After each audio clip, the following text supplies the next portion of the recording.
Bonjour chers internautes, c'est Il Pastore pour la vidéo numéro 16 sur 42 sur le livre Théorie de Jésus de Michel Onfray. Nous sommes dans la thématique sur l'ignorance de ce philosophe, sur un sujet qu'il prétend quand même maîtriser sans quoi il n'aurait pas écrit ce livre, non sourcé.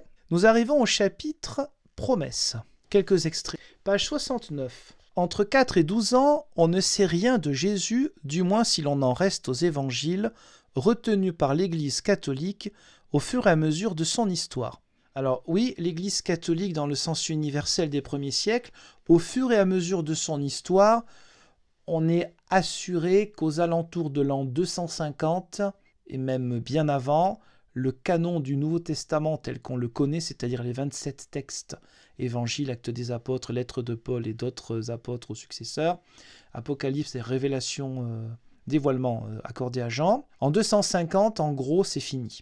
Pour ce qui est des évangiles canoniques, c'est sans doute plus tôt. Il y avait quand même un ancrage de ces 4 évangiles dans la vie liturgique, dans la vie des chrétiens orientaux comme occidentaux.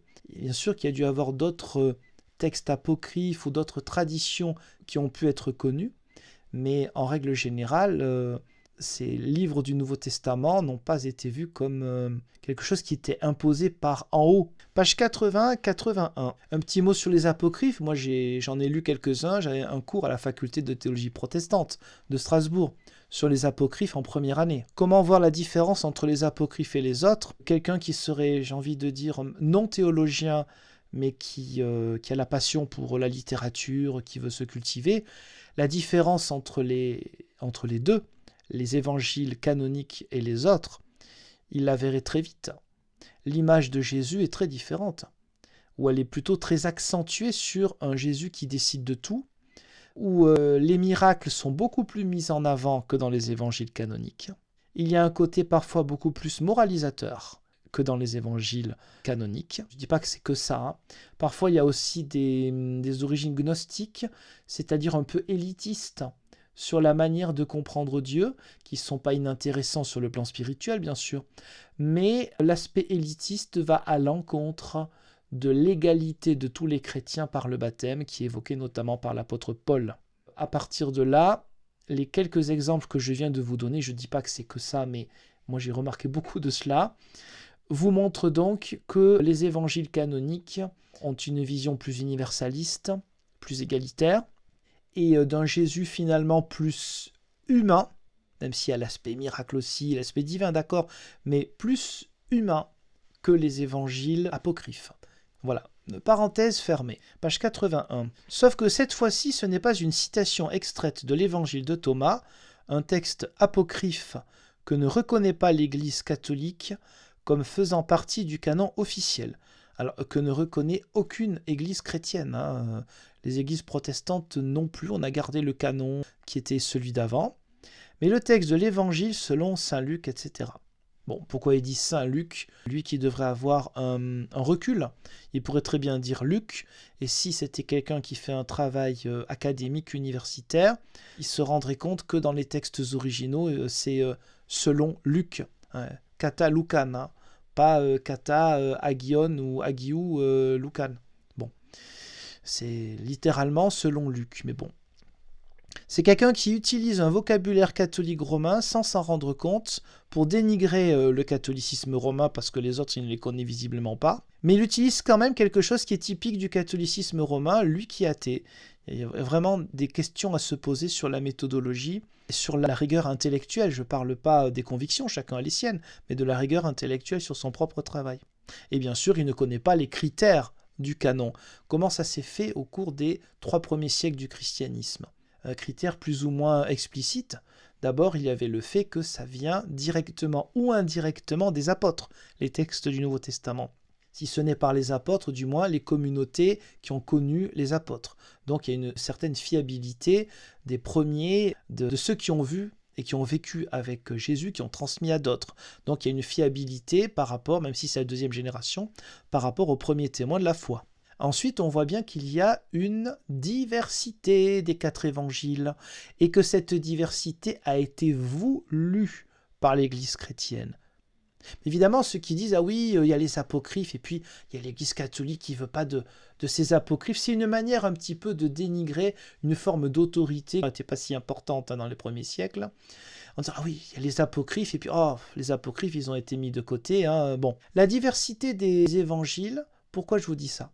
Parce que certains ont voulu, dès le 2e ou 3e siècle, il me semble, harmoniser, non pas harmoniser dans le sens où on fait les parallèles, la synopse vue d'ensemble, notamment des 3 évangiles, Matthieu, Marc, Luc, qui sont très proches, parce que Jean a des origines un peu différentes, mais voulu qu'il y ait un seul évangile.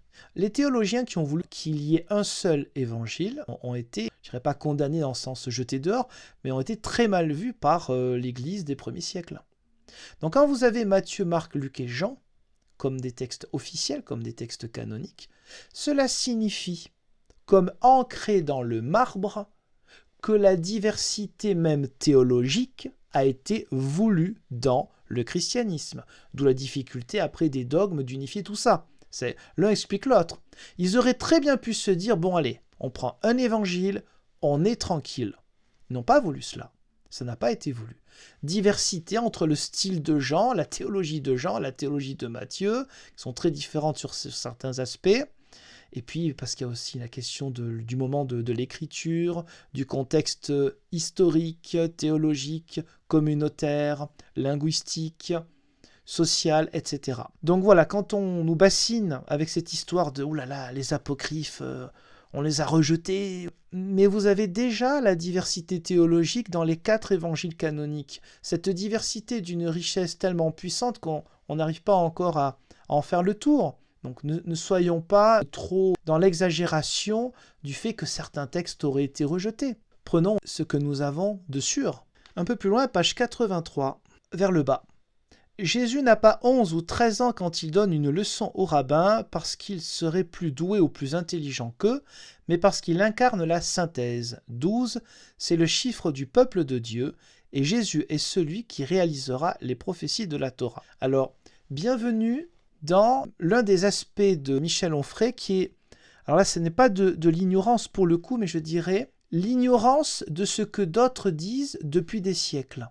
Depuis quand le christianisme cache volontairement tous les liens spirituels magnifiques, l'ancrage logique pour un chrétien dans l'Ancien Testament, dans la Bible juive, la Bible hébraïque, Premier Testament, préfèrent dire certains théologiens. Moi je dis ancien, non pas que ancien soit négatif, mais tout simplement parce qu'il est ancien, il a existé avant, c'est dans ce sens-là que je dis ancien, l'ancienne alliance. Moi ce n'est pas négatif de dire l'ancienne alliance, cette alliance perdure de toute façon avec Dieu. Donc en fait, l'une des facilités, je vais dire pas rhétorique, mais presque, face au lecteur, parce qu'il écrit très bien, faire semblant de découvrir l'eau tiède, alors que le christianisme, dès les pères de l'Église, a bien montré les liens avec l'Ancien Testament, en les mettant même en avant, c'est quand même quelque chose qui est assez grave. Moi, je vous annonce qu'en fait, 12, c'est pas par hasard, parce que c'est lié au peuple de Dieu, effectivement. Les 12 tribus d'Israël, les 12 apôtres, tout ça. Merci. On est au courant. Je vais développer ce que vous savez pour étudier ce que vous savez et on se retrouve où nous savons. Ouais, mais c'est bon, ça on le sait, hein. Oh, si vous savez toujours tout, c'est pas la peine de me le faire répéter. On est au courant, enfin, sauf quelqu'un qui connaît rien au Nouveau Testament ou à la foi chrétienne, d'accord, mais ça fait des siècles qu'on le dit. Merci de répéter ce que nous disons dans le christianisme. Et ce n'est pas parce qu'il y a de la symbolique qu'il n'y a pas une personne qui a réellement existé. Mais bon, ça c'est un peu sa théorie. Vous voyez, il y a tellement de symboles qu'on voit bien que c'est une invention, ce Jésus. C'est fait partie des théories de Michel Onfray. Je vous remercie pour le visionnage de cette vidéo et je vous donne rendez-vous, Dieu voulant, pour d'autres. Au revoir.